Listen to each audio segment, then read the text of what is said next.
Hello. This slide is about nuclear energy made by Seth, Lexi, and Jacob. How does a nuclear power plant work? Well, all nuclear power plants use nuclear fission and most power plants use uranium. Power plants use steam from hot water to spin large turbines that generate electricity. Creating electricity. Atoms are split apart to form smaller atoms, releasing energy. Power plants use the heat from nuclear fission to produce electricity. How do we store the waste? Nuclear waste is put into pools and stored in cold water to minimize the emission from waste. How is nuclear waste distributed? It can be recycled, used for rocket fuel, and other types of fuel.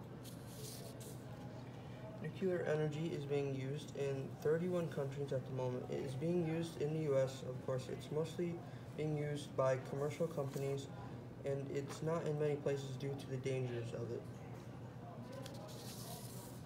In order to have a nuclear power plant, first you need to find a state that does not ban nuclear energy production.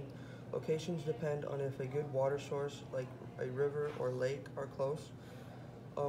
Usually, nuclear power plants need 500 acres or more for all the needs of the power plant. Some advantages are this energy source is a very good method of producing a lot of energy. About 20% of the entire US's electricity comes from nuclear power plants. This method also has a lower operating cost, which can save money as well as fewer emissions of methane, nitrous oxide, and other greenhouse gases.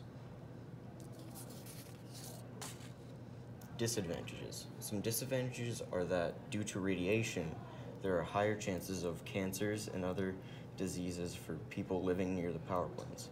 This method also creates nuclear waste, which is bad for the environment, and if exposed to humans, it could be fatal.